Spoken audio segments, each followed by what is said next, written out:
Thanks for coming in. The Columbian's editorial board is pleased to welcome candidates for Vancouver City Council, position 1.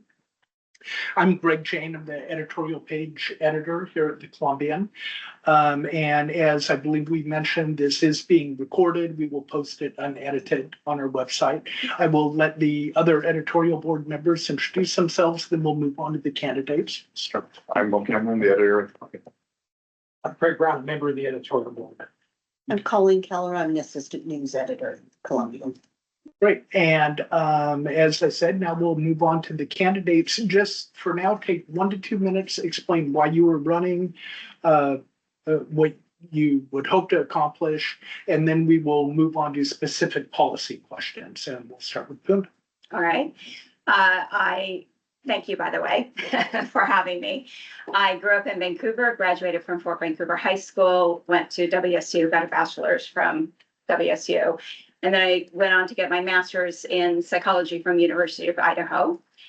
Afterwards, I went on to work at both the county and the state level in the mental health field as a behavioral specialist, providing individualized treatment, skills training, jobs training, and coming up with housing solutions. During my tenure with them, I was involved in, well, all sorts of things. So I was not involved in the deinstitutionalization process of the state hospitals in Oregon, but I was, however, involved in creating residential treatment facilities and community-based care settings. So folks that would normally go into the state hospital would be able to get diverted and go into these treatment programs around the state. I'm real familiar with public-private partnerships. I've worked on MOUs with various partners and worked collaboratively setting up residential treatment facilities with community partners, police, fire, psychiatric hospitals, and other folks. That's okay. You know, we'll move on to specific. Okay, so I'm also a business owner. Was a business owner. I'm a business owner, and I've been involved in operating senior care facilities, dementia care, retirement homes, and so on. And I'm married, husband retired from the military, and I've got 2 children. I'm running for multiple issues. The first one is addressing. You know, we'll move on to those. Okay. So, but thank you very much. And Kim, go Good ahead. intro. My name's Kim Harless. I also go by Kim Harless Felix as my full Hispanic name. And I'm also Native American. Opapa is my tribal affiliation, and I'm your current Vancouver City Council member. And the first time I decided to run because community asked me to. People wanted to see a different voice on council, a different background, different experiences being represented. And I reluctantly was like, okay, sure, let's do this. Let's do this wild thing. And so we were successful in shaking up the representation on city council. And I'm really proud of what we've been able to accomplish in my first term so far. And I hope to be able to continue the work that we've started when it comes to the environment, housing, homelessness, economic vitality and improvements. We also have our comp plan that is wrapping up at the end of this year. So there's a lot of things that have started that I want to see through to their implementation, and also bring in some stuff that we haven't been able to succeed in implementing. Like I want to see continued improvements in home ownership in particular. It's been something I've been driving a lot, as well as transportation being a big one that we have the ability to do a lot more with. But I'll keep it there, nice and short. Well, thank you. And thanks again to both of you for joining us. Let's start out something both of you touched on in your opening remarks. One of the big issues is homelessness, which relates to housing, which relates to mental health issues. And we'll start with Puna. How do you think has the city effectively addressed that? What would you do differently? Well, like I mentioned, I've been in the behavioral health field for 30 years. And one of the reasons why I decided to run is I looked around in the community and I'm like, okay, I've got certain skills that can really help out. And one of it is my background in mental health. I see a number of things that need to improve. So starting with the goal is to get folks off the street. So I'm going to address, I mean, this is a multifaceted question, but I'm just going to address starting with folks that are mentally ill and have a drug addiction who are living out on the streets. I mean, clearly the goal is to get folks off the streets into treatment and then moving back into the community independently or with supportive housing. I've seen a number of issues that I think need to get tightened up. The first is treatment has to be individualized and you have to provide some sort of skills training. So let me give you an example. I went to one of the shelters and there was a couple there, they're getting ready to move out, but the barrier is he is unable to get a job. Well, I knew I couldn't get a job because, well, he thought it was because of some background stuff, but that wasn't it. He wasn't groomed properly. And I even made a comment to one of the workers over there that is going to be a barrier for him. So those and that's just giving an example, those kind of things need to tighten up because those folks are ready to move out into the community and other folks can move in.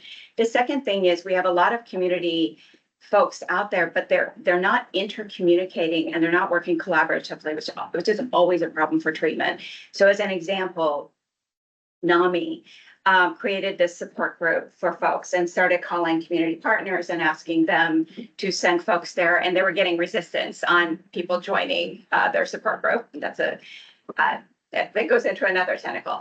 The third one is you have to collect data. So in other words, when you're providing treatment, you have to be collecting data on whether or not that treatment is effective. If not, because then you have to pivot onto the next one and the next one. It's the only way that you're going to know if something is working or it's not. And that's how you provide the best treatment to be able to get work. So let me go back to the beginning, and you talked about treatment.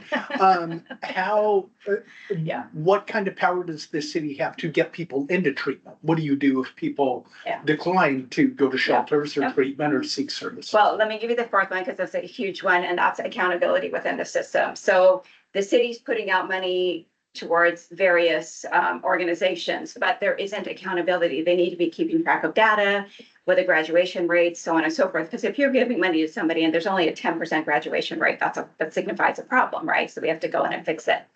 To your question, it depends on if folks are mentally ill or folks have a drug addiction. And what I always say about folks that have a drug addiction is they need to just get that moment of clarity. So I had this woman who was on fentanyl and was homeless say to me, I was in fentanyl jail and I needed someone to help me break out. And I think that as a community, we have to be compassionate, give empathy, but there's got to be tough love in terms of trying to seriously encourage folks to be able to go into treatment and then have their buy-in. And just when I say buy-in, I just want to give you another example. I met this woman who's homeless. She said she's been in treatment for 9 times. And I said, well, some people could say time's up. You know, at what point are you going to start buying into getting the treatment? And so when I talk about buy-in from them, I think it's tough to get folks into treatment, but we have to give them incentives to get into treatment. And I promise you, and I do have experience in this, that once folks get that moment of clarity, they start to want to participate in treatment. And same thing with folks that are mentally ill. I mean, a lot of these folks need medication to start with. And once they get that medication in them, then they can start stabilizing, seeing things more clearly, and then treatment can be effective. Okay, thanks. We'll move on. Kim, has the city addressed this effectively? What do you hope to do differently? Yeah, so, first, it's technically, not the city's primary, they're not the primary person, well, not person, group of people, jurisdiction to address homelessness. That's supposed to be at the county and state level. But given that the city was seeing that measures were being taken at a level that we needed, we decided to step up. And that has shown up in a number of ways. First, with our affordable housing fund, it was recently, thanks to the voters, expanded to 10 million per year. Because a lot of the reasons why people are unhoused is because they can't afford it. And so by having this fund where neighbors are supporting neighbors on helping make sure that everybody has a safe place that is affordable and reliable is incredible that our community is doing this together. I've also, been a big part of advocating at the state level for rent stabilization, which did pass. And that was a big win for our local renters. And, I also was part of voting for the expansion of our multifamily tax exemption program, which promotes both smart density as well as affordable housing options. And, we're also embedding anti-displacement and home ownership priorities within our update to our comp plan that's open right now for update. We just got done with the draft EAS public comment period, and we'll be going into the full public comment period here at the end of the year. Also, we've opened the multiple safe stays, as mentioned, that you visited, and they're wonderful. And, when I first started, we only had one that was just opening. And so they have been proven as a good model that other cities are coming to go and, be able to learn on how they can implement it in their communities, because we did something a little different. And we've also been expanding our HEART program, thanks to philanthropy and grants, and are now leading efforts to open a shelter that's going to open in 2026. It'll have wraparound services. Part of those services will be funded by an opioid settlement money, which is really cool to be able to use that exactly for what we should be using it for. But I also want to get back to, people are unhoused or struggling with finding shelter because the number one reasons are not because they're addicted or because they're in a mental health crisis. It's actually because of domestic violence and the lack of affordability. And that data is out there. I mean, yes, absolutely. We are including wraparound services for every safe stay and the shelter. And that includes like mobile on-site visits from mental health crisis providers. But it also includes things like the Humane Society coming out and taking care of their pets, making sure they're okay, connecting them with resources to get their IDs, veteran services, et cetera, et cetera, et cetera. Sometimes people have just been in such a spot that the services that they've earned and deserved, especially our veterans, they haven't had an ability to tap into that. And so it's been phenomenal what we've been doing, and I really look forward to how we're going to continue that momentum. And real quick, I want to follow up. Puna, would you continue to support the Safe Stay program? Should it be expanded? Should it be drawn back? Well,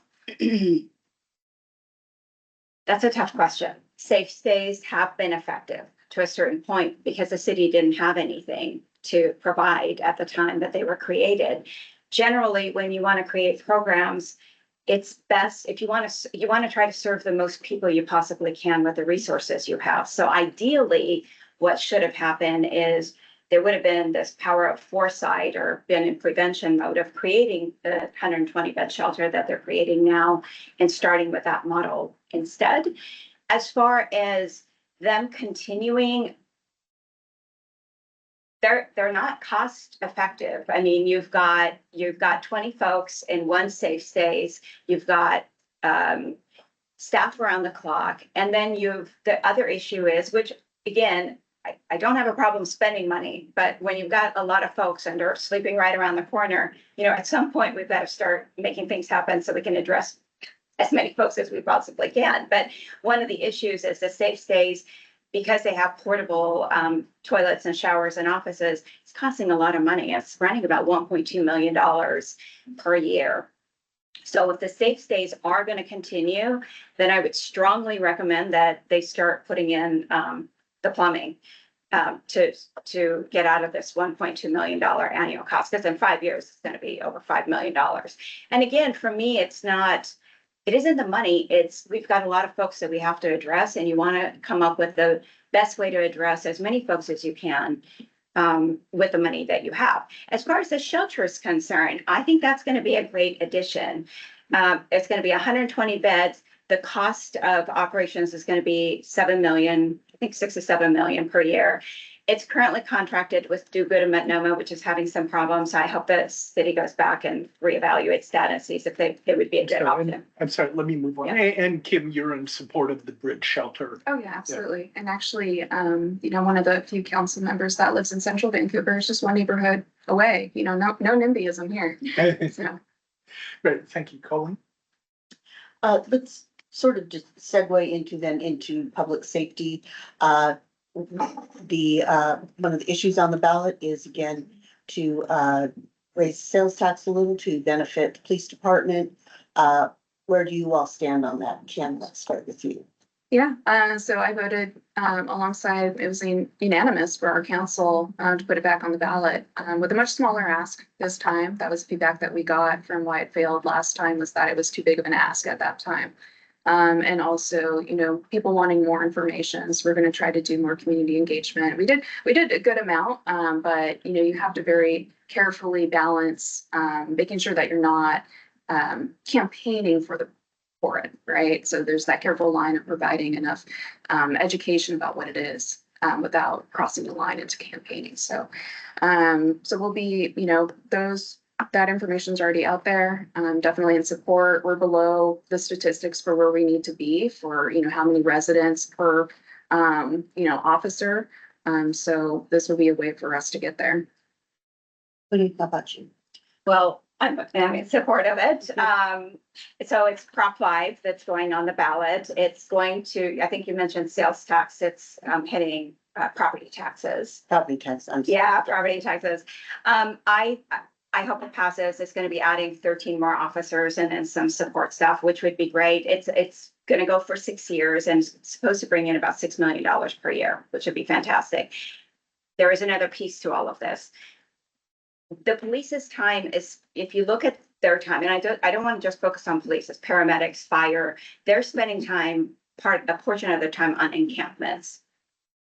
We have to, the homeless encampments, we have to start getting ahead of that. Otherwise, we're going to go back into the same circle of now they're spending more time addressing folks that are sleeping on the street. There's a secondary issue. And the second problem is the jail is at capacity. And there's folks that are living within the jail system that are mentally ill that need to be moved out into for treatment. And then that way it would open up jail space for them to be able to. So in essence, they won't be in catch and release. There would be consequences. And the third one, before anybody says anything, it would be also expanding the restorative justice program to make sure that folks can get diverted from the jail system. As far as mentally ill folks being moved out of the jail, the state built the Brockman campus. It was a little over $40 million by WSU campus, and then they didn't fund it because they didn't have the money. We have to get that fired back up. I looked at the numbers that they think it's going to cost to open it up and to get it going. It's $74 million. I think it's way too high. I think that can be wrapped up pretty quick. I think we can get it going, and I think we can bring down those numbers quite a bit. And I'm working with a group and a senator who's going to be lobbying for it to get back on the next session. But alongside of that, you know, I mentioned my background in terms of being able to develop residential treatment facilities. And I think that there's Medicaid money and federal money out there that we can currently use and use our community-based partners to be able to start moving folks that are mentally ill out of jail and moving them into some kind of a setting. So I think it's going to be, it's not just, yes, they need police officers, like they need more fire folks. I mean, they need more staff, but it's also making sure that the systems around them are set up so that it's not creating yet another load. Thanks. Craig? Well, I want to ask about the Complete Streets program, but first I want to make sure I understand what you're both saying about homeless response. So should people that are living unsupervised and unsheltered, kind of without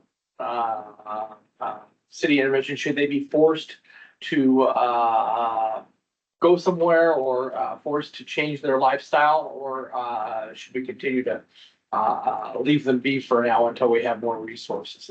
I wasn't sure how you feel about that. Want me to answer? Both of you, please. Yeah, so that's one of the main reasons why we're having the shelter. It would be inhumane to force people to move around when we don't have somewhere to offer them to go. And so that is one of the reasons I'm really looking forward to the shelter opening, is because it gets us very close, if not at, because numbers change depending on the economy and everything, of Right. how many people are out on the street. But at that time, would give us the ability to be like, hey, you know, here's all the services we provide. We got a bed that's open for you. Are you ready to go?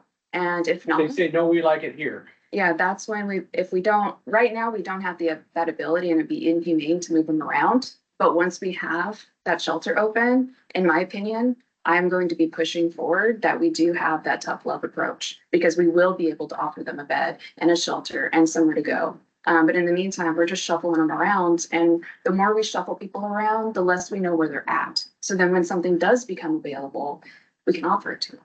And so that's also one of the reasons why you don't see people just moving and being forced to move constantly, is because like our heart team wants to know where people are at. So when a safe stay bed opens, or when the shelter opens, you know, they're already creating lists for who's going to go in for all of the options that we have.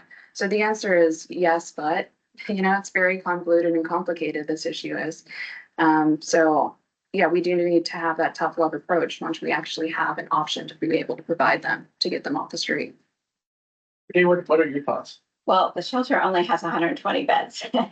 So that's not It gonna does get rotate. everybody, and it's not gonna rotate that fast. So it takes time to get folks in and get treatment. So we have to start working at the same time as this should have been, but we will need to start working on with our community partners to, and I mentioned the Medicaid money and some federal money that's available that we can start using towards moving folks in. As far as, because the 120 beds isn't gonna cut it. As far as, you know, she mentioned tough love, I totally agree with that. I come from the mental health background, and you gotta set up tough boundaries for folks. And the thing is that once people get into treatment, they're okay. I mean, I've worked with folks that have lived out on the street, and they not wanted to try going into some kind of a residential treatment facility. And we said, just give us 1 week, you know, let's try it 1 week. And once they get in and they're on medication, and they've got skills training and treatment, and they start to level off and things start to go smoothly. I mean, I think I've worked just in the past year with 5 folks, and this is in Oregon, that have been homeless, and all 5 have come off the street. So I do think that we can get success out of this, but the 120 beds isn't gonna cut it. And I don't see a way Should we to build move fast a enough. 520 bed shelter, or is something else? I think that I mentioned the Medicaid money and the federal money that's available. I want to look into that. I've used it before in the state of Oregon in terms of, we've used it to create residential treatment facilities that have been 16, 17 beds to get folks that are mentally ill into them. We can do the same thing here in Washington. I don't know why Washington doesn't have it, because I do know when I was in the Oregon system, they came and saw us and got the blueprint for it, but somewhere, somehow, something didn't happen. We can get those going pretty quickly by using our community-based partners. When I'm talking about that, I'm referring to nursing homes out there, or residential care facilities out there that have vacancies. So there are ways of going about setting that up right now, which I think will get us where we need to go. Well, now we'll ask about the Complete Streets program. Okay. So, talk a little bit about that. How well is it working? Why is the city doing it? And should the city continue along the same course, or should changes be made? Pune, you want to start? Well, she's the city. Well, that's all I want you to start. You're talking about, so this is going into safe streets as well, right? Correct. Yeah, Am I right? Is that called the Complete Streets? It's program? complete street. yeah. Yeah. Okay, so, well, I'm gonna focus on McGilvery. I know that there were some modifications made to 34th Street, and where they now have a bike lane and a buffer towards the road, and one of the lanes was removed. And I think that's totally fine. There's have been no traffic problems on 34th Street that I can see, and I'm on it all the time. But I do want to talk about McGilvery, because it's been a big thing with a lawsuit against the city, and now it looks like they're going through an appeal process. So McGilvery already has walking paths on both sides, and they already have bike lanes on both sides. And I do understand the need for safety and wanting to buffer that from the street, but there's a way that we can go about doing that. The issue that I have with McGilvery is it gets very congested. There is a school there, and I'm very familiar with that school because both my daughters had game nights there, and practices Not your there. high school you're talking about? Y East. Why East, okay. Yeah, White East. And there's a care facility there. And I can tell you from senior care facilities, they load heavily on fire, police, paramedics. And the neighborhood in general is an older neighborhood. So I do have some concerns about safety if you remove one lane from each side and how that's going to work out for everybody. The other concern I have is between the congestion on Milk Lane and now McGilvery going down to one lane, I can see folks going to the next road, which is Evergreen. And Evergreen has a ton of bikers and walkers with no sidewalks and no bike lanes. And the reason is because it has Wentler Park, the trail, and it also has the junction to 205. So for me, it's like, why are you pushing this, pushing this on McGilvery, who already has a bike lane, who already has a walking path?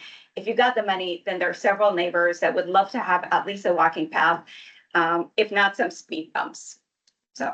So would you change just that one street, or does the whole policy need to be revisited? I think it needs to be visited on a case by case. So I know they've completed Columbia. Those neighbors were very upset, but that went through. I didn't hear too much rumbling from 34th, and looking at it, I can see what the reason is. There wasn't. McGilvery has been a big problem. And I think it's a case by case, but I also think that at some point you have to listen to the neighbors because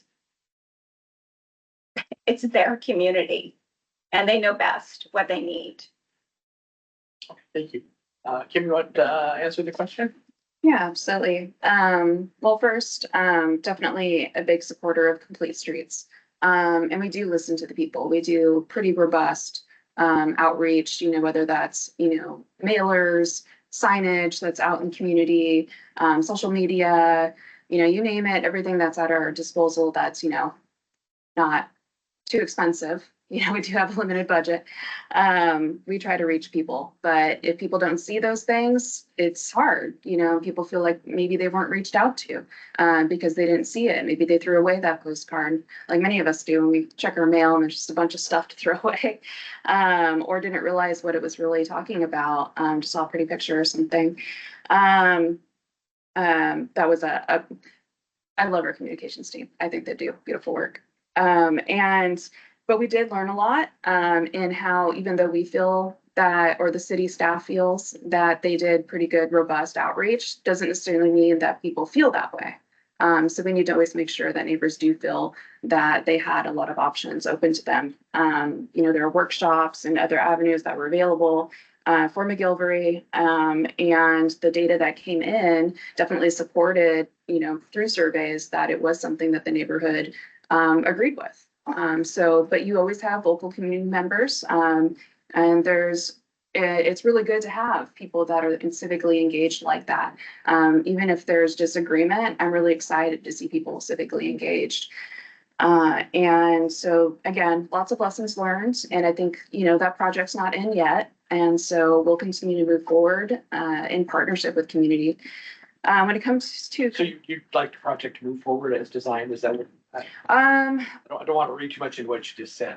As it was proposed after staff came to us with the information, I don't have it in front of me, so I don't want to be too strict, but I do agree. We all voted as a majority with moving forward, but that always is in partnership with community, if that makes sense. But when it comes to complete streets, I've been a vocal advocate for multimodal transportation because my belief is that as long as driving is the only safe option, it's the only option people are going to choose. So we're looking at all streets, not just McGilvery. There's streets throughout the entire city that are being prioritized based off of, if they have sidewalks or not, how many traffic accidents are happening, or, speeding issues, proximity to schools, proximity to other vulnerable populations, where investment has happened in the past that maybe we need to invest in when it comes to equity. For example, I know that, I'm in a newly annexed area of the city, and I'm just driving here. I was driving down 72nd, and there were two people in those mobile wheelchair devices, whatever they're called, they look fun. Scooter thing. Scooters, there you go. They're in those scooters and they're going along 72nd where there's no sidewalks and they're both coming at each other and they're going to have to do this to get around each other and go into the street. And it's so frustrating. And so that's like 72nd has been targeted as a next complete street in the future. And it's all about securing funding and grants when it comes to how we're able to implement and when we're able to do that. And costs are incredibly high right now, which also prevents a lot of us from being able to move forward on these projects, as you see with development in general throughout the country. So as long as, driving is your only safe option and only option that's reliable, for what works for you, we're just going to see everybody driving. So we need to make sure that walking, pedestrians, scooters, it's not just bicyclists, it's all kinds of, like I said, the little mobile scooters that people need because a lot of folks can't drive. And it's more of a proportion of our community than we realize. Will? Can you give me a couple examples of ways that you would want to change the direction the city council is heading with certain issues? Do you have an issue in mind or just? I'm just curious to know. I mean, cities all obviously dealing with many issues all at once, and I just want to know where you kind of are trying to sway the direction that the city council is dealing with some of the issues. I mean, Yeah. a couple things come to mind, and how you want to change it. Yeah, so definitely. So I'm an environmental science background. So I'm always going to be talking about environmental justice as one thing that I offer alongside my colleague, Diana Perez, with science background as well, is how we're going to be able to thoughtfully address how we're going to, during this climate crisis, folks that are impacted the most shouldn't be paying the biggest cost when it comes to that. So I'm helping steer the rest of council to understand the climate crisis is now, we're feeling it now, and how do we prepare ourselves to have a resilient community when it comes to flooding, heat waves, shortages, a lot of stuff. And we need to make sure that we're properly prepared with our emergency management, working with PRESA, et cetera, making sure that climate is embedded in all of that. Actually, just on Monday, Scott Johnson was there talking about this very issue and how it's important to them. And another area is, it's again related to that, which is equity and justice. It's a lens that I'm able to provide that no one else on council can. I know what it's like to try to access services and run up against barriers that actually just prevent you from accessing. And the classic example is, I had to sell my car in order to get help while raising my infant son because it was considered an asset, even though it was like a shit car. And I had to sell it. So I had to now create additional barriers in my daily life, getting my son to appointments, getting to college classes, et cetera, because of this arbitrary thing that actually just caused me to go deeper into poverty. And so that's a lens I'm always trying to provide to council and help steer to understand that we're not adding additional barriers unnecessarily because of a couple bad actors. And that can look like in a number of ways, such as our heart team and how we implement complete streets, as it was brought up. So those are the two primary things that come to the top of my mind first on like what makes me different and what helps me, steer where city council is at and where it's going. Great, thank you. Renee, can you tell me one former city councilor who you admire and why? Former? That would be Pat Gelada. Okay. Because she's extremely smart, very smart, common sense, balanced, and I really like her. What of her policies do you agree with and think that she? Well, so she was part of the creation of Esther Shore Park and coming up with, changing, because I don't know how long you guys have lived in Vancouver. I've been here for a long time, but the Esther Shore Park area wasn't the best neighborhood to be in. And she was very instrumental in changing the dynamics of that and getting us to essentially where we're at today. So that was the one thing that really stood out for me.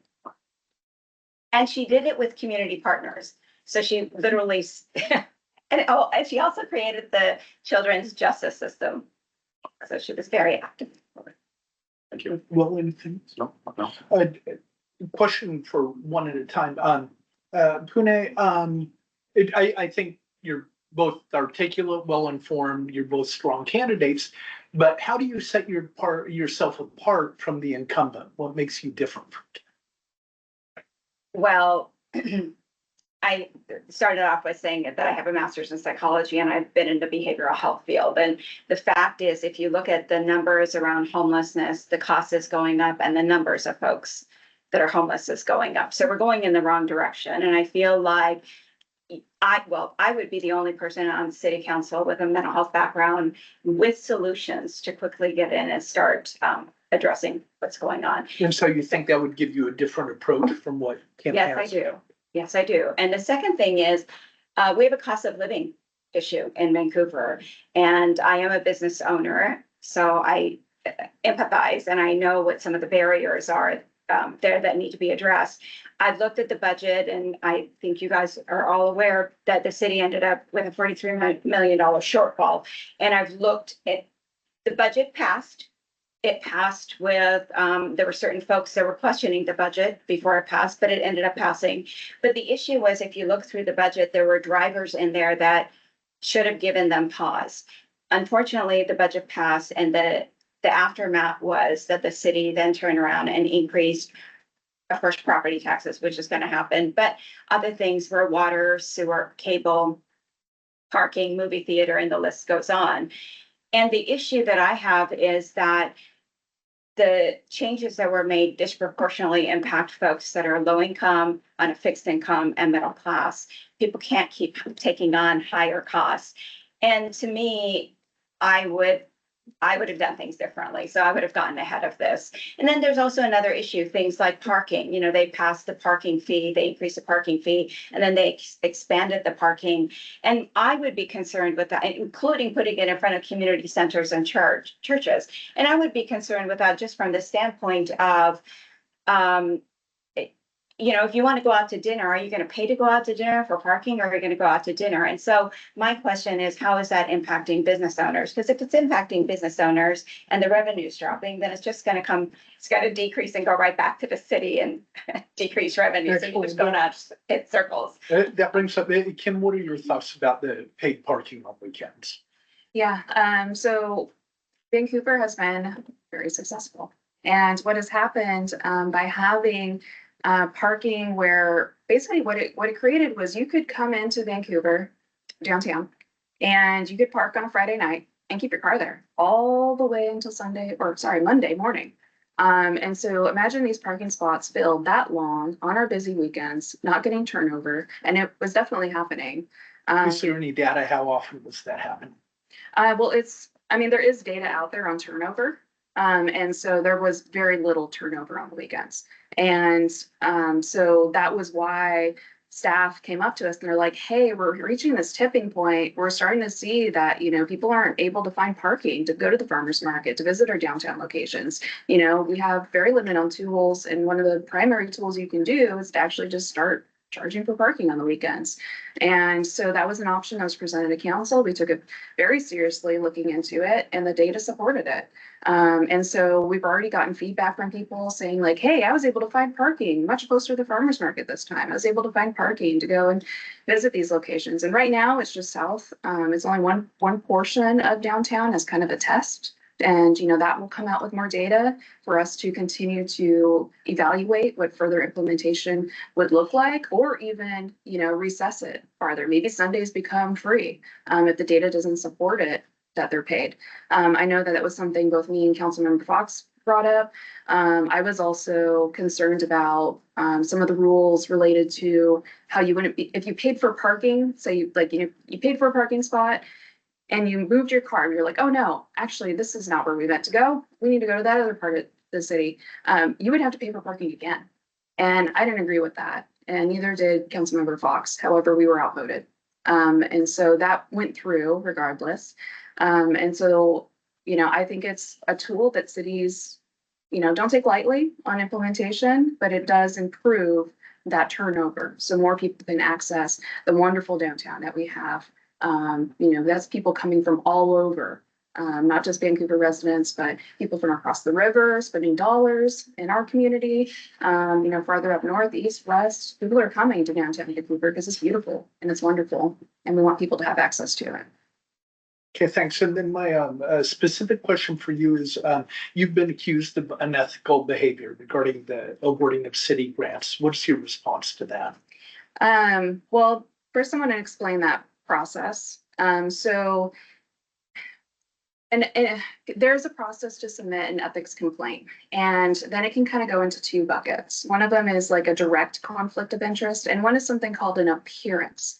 And so that can mean a lot of things to a lot of different people, depending on your background, your lived experiences, how much information you know or don't know.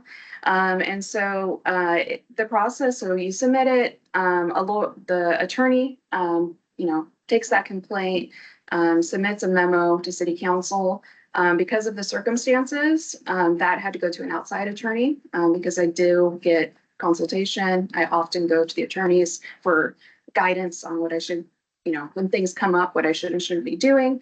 And so that had to go to an outside attorney. So we won't be seeing that memo probably till sometime in October, because of this delay. And so they'll do a memo.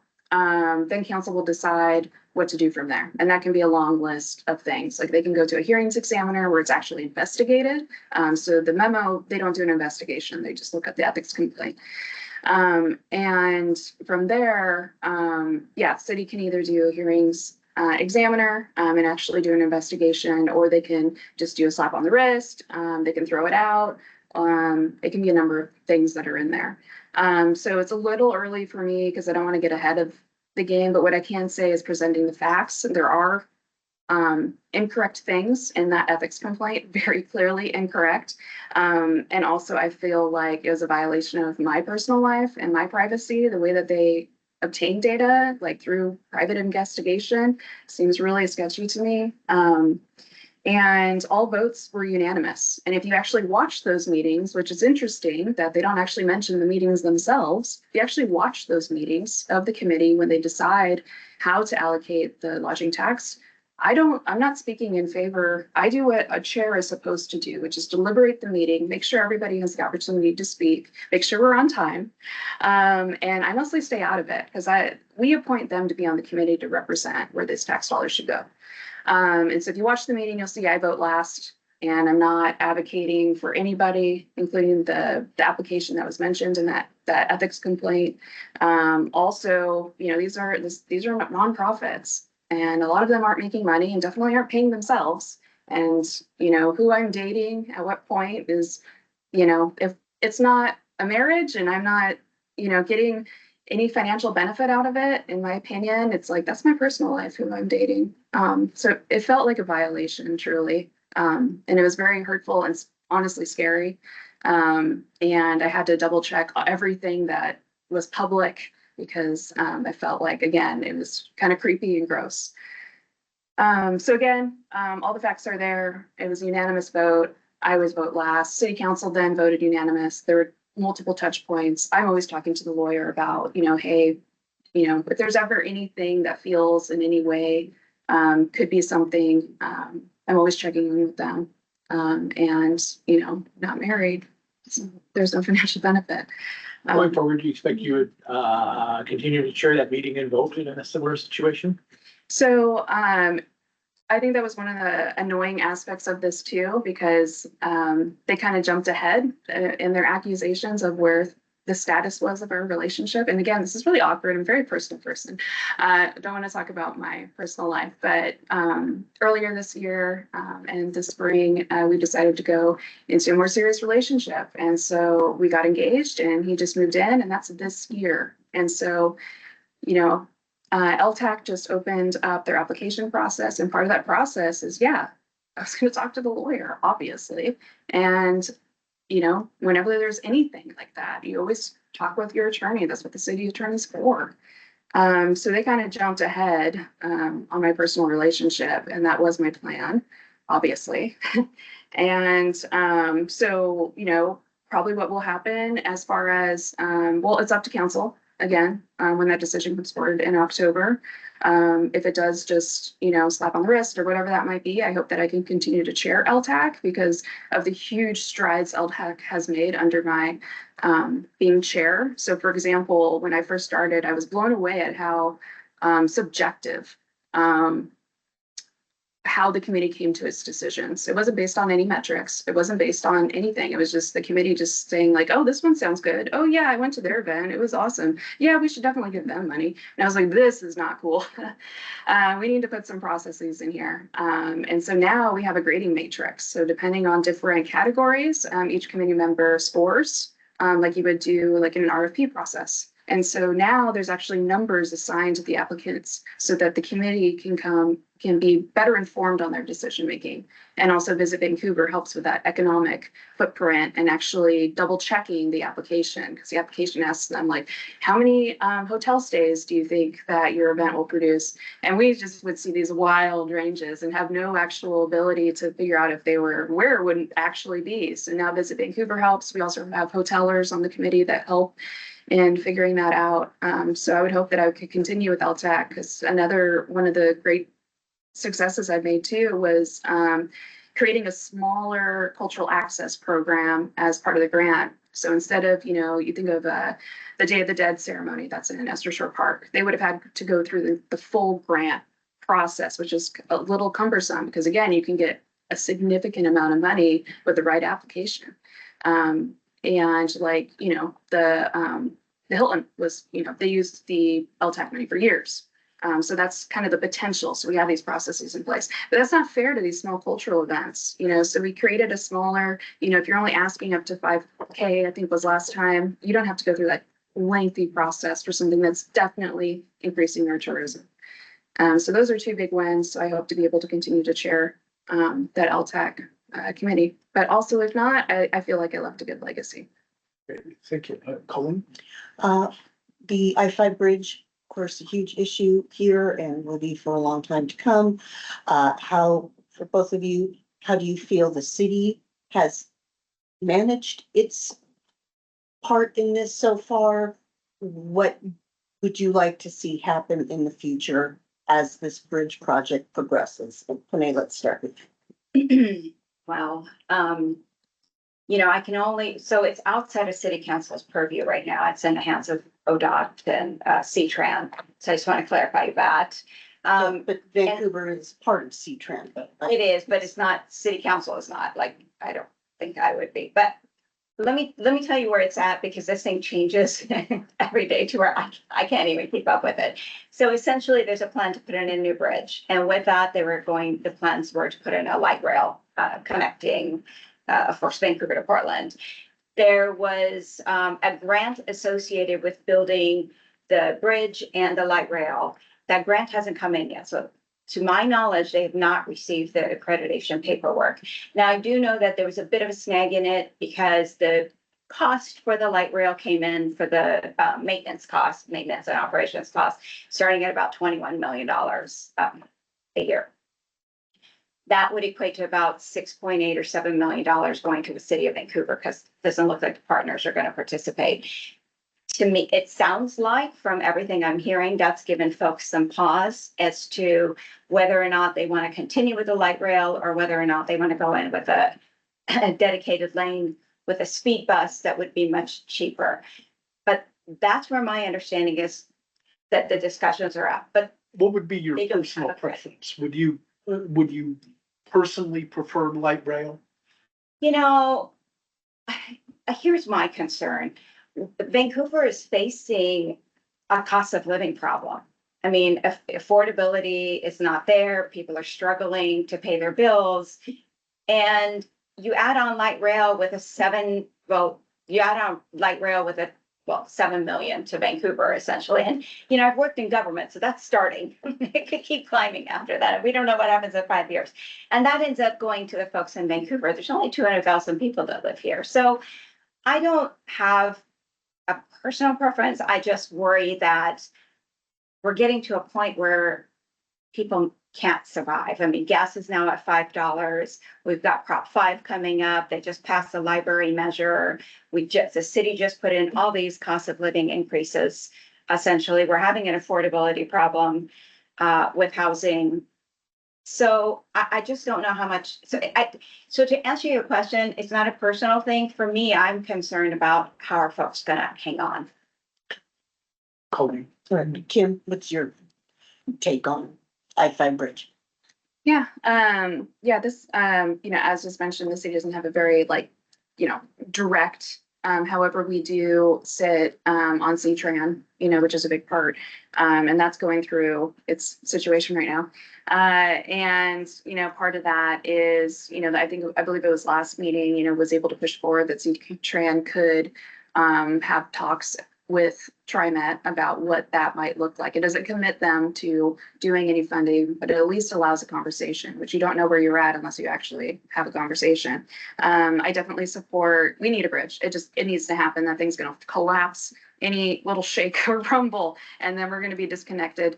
As a major, that's a major thoroughfare for how we access emergency services. Lots of families have, family members at both sides of the river. It is a huge, huge problem when it comes to our safety in this community. Having that lifeline be just dropped at the littlest shake. And so we need a bridge. We needed it 10 years ago. We needed it a long time ago. And I definitely support light rail. And that we need to plan for the next, 7 generations. We need to think into the future about what our community needs and what that looks like. And we need to make investments now, and figure out how we're going to make that pencil out. But starting at a place where it's just a no, you're not going to reach that. So I want to start with a yes, and continue to have conversations and deliberations on how we get to that yes, because that should be the goal. Because we need to, again, plan for the future.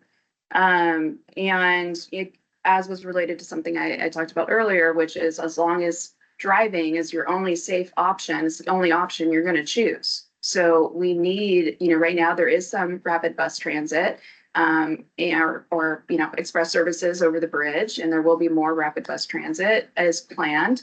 But it's also not safe to bike or walk across that bridge right now.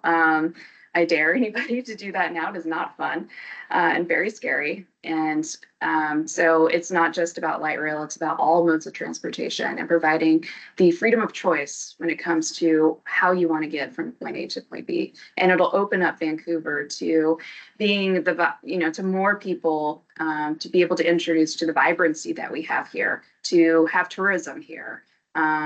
And it'll open us up to that next stage of where the city is going and growing to become. And I think we need to make sure we're planning for that and not stalling and trying to stay with where we're at right now, because we always have to have a growth mindset. Anything else? I've got a question. So the Trump administration has been asking state and local government to downplay its DEI initiatives at the risk of even using federal funding. What should the city of Vancouver's response be to that? Kim, you want to take a crack at that? Yeah, we've already stated our response. Many, statements that the mayor has done herself in addressing the city, as well as her city manager and us as individual city council members have reiterated over and over again that we're not gonna fall back. We're not going to go backward in the direction that we've been going, because we still have a lot of way to go to address the inequities that the city helped put into place that we're still living through and trying to acknowledge.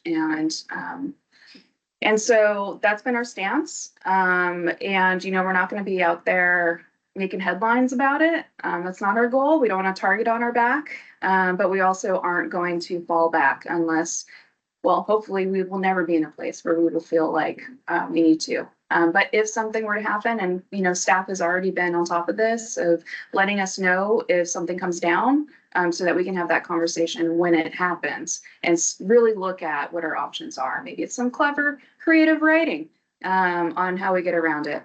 And something that just happened across the river is the Portland mayor did an executive order to basically, anything that was related to DEI, pretty much put it on pause. And so right now, nonprofits are struggling. And I know that personally, because we where I work at, we have a grant through the city, one of our grants, the city of Portland, and it's on pause. And we're like, okay, what's next? You know, am I going to be able to keep my staff? Am I not? And we have been given no guidance on how to adjust our scope of work so that it complies with the executive order. So I think there's a model across the river. Once again, there's a model across the river that we are not going to duplicate, and Vancouver will do better. Renee?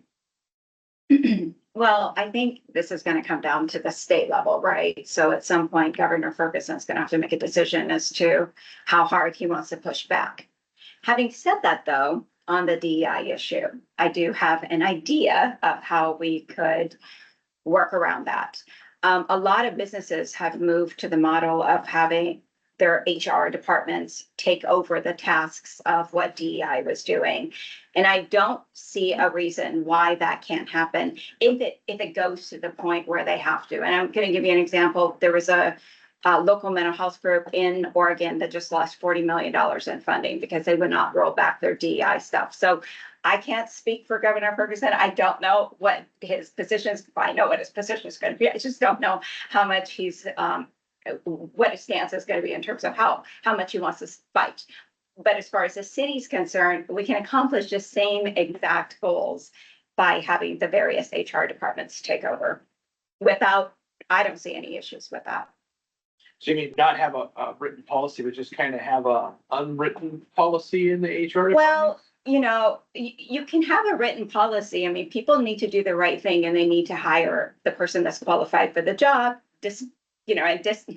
Despite their sex or race. So you can do all of that within your HR department without a problem. And I know you can. Because Anything else? Well, we'll move on then. Give us your final pitch, take 1 or 2 minutes, tell us why voters should support you, and feel free to mention any endorsements. And we'll start with Pune. Sure. Well, I got into this because I felt like Vancouver's going in the wrong direction, whether it be in addressing homelessness or cost of living or public safety. And I feel like I have the skills needed, whether it be with my background in mental health or my background in business, to step in and get working on day one to get things turned around. And I mentioned before this meeting that I reviewed the questions 4 years ago, and we're still asking the same questions, which means we're still having the same problems. And if you look at the numbers, whether it be crime or homelessness, they're all going in the wrong direction, or cost of living. And I feel like folks come November should hire me for the job so I could step in and get things going in the right direction. And if I don't, they can fire me after 4 years. But I do think that I've got a number of solutions that we can quickly put into place to get going into the right direction. And I also, I'm not going to go through my family background because I think it's already out there about what happened to my parents, but I am a huge proponent of victims of crime. And I do feel like we need to start working on things like accountability and justice reform. And I'm pretty excited to get involved in that. I've got a slew of endorsements, Pat Gelada, Betty Sue Morris, Larry Smith, Jim and Liz Luce. Jim's an environmental attorney, and Liz Luce was a county auditor, who also worked for Governor Gregoire. Chris Peterson, he was Multnomah County Sheriff's Office, Building Association, and a real estate group. And I think that they endorsed me because they felt like I would be able to get a handle on cost of living and affordability in Vancouver. And I was just nominated, Randy Holland, who was on the Vancouver School Board District for 17 years. And I'm sure I'm missing somebody there, sorry if I did. But also I was just awarded, and I'm speaking at a gala on October 2nd. The Innocence Project awarded me with a Champion of Justice Award.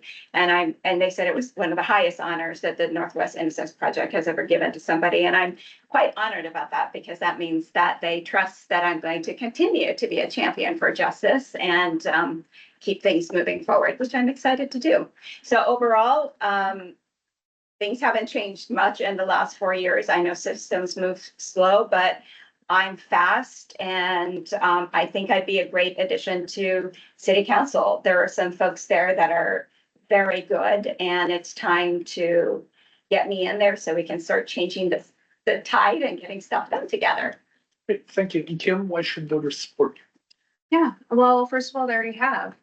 So in this primary, I won every single precinct in this past election. And, that's proof that Vancouver not only believes in what the city has done, but also where it's going and the vision for the future that I bring. When it comes to cost of living, I absolutely in agreement. Cost of living is a huge issue throughout the nation, and especially in this region. And one of the issues actually that not everybody knows about is our Washington State Constitution. And that Constitution, it is illegal to tax income. And why that's important is because it means that our only solutions to getting revenue to provide services for the community are what's called regressive solutions. And so that's sales tax and property taxes. And it exacerbates the issues of wealth inequality and income inequality that are rampant throughout the country. It's at unprecedented levels. And it's really frustrating that, when we're trying to fill gaps and keep our levels of service, especially with public safety, or, to have an increase and meet where we want to be, that my only tools are regressive tax solutions.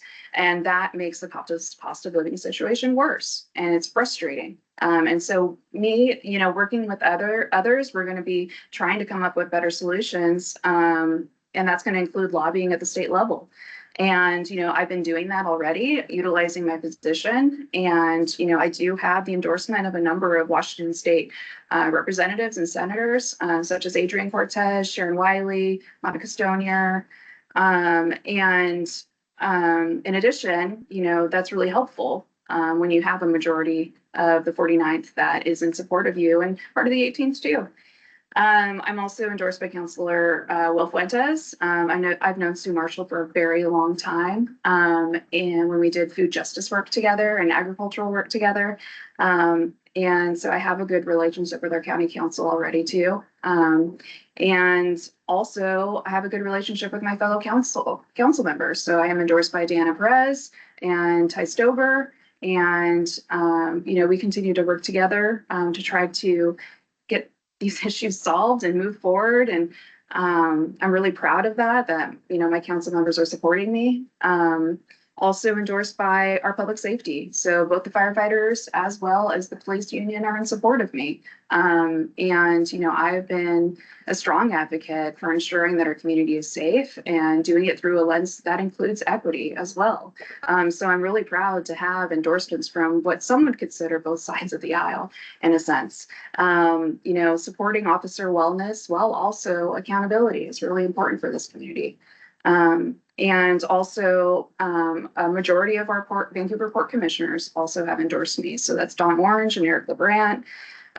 Also former county council member Tim Lentz has endorsed me. Also endorsed by our environmental groups such as Sierra Club and our housing groups such as the Washington Housing Alliance Action Fund. And very importantly, in addition to the Firefighters and Police Union is the Central Labor endorsement as well. So they've all been huge advocates, helping make sure that I stay in office and continue the work that I've started. There's a long list, an even longer list that's on the website, so I encourage you to go there. So I just keep going and going.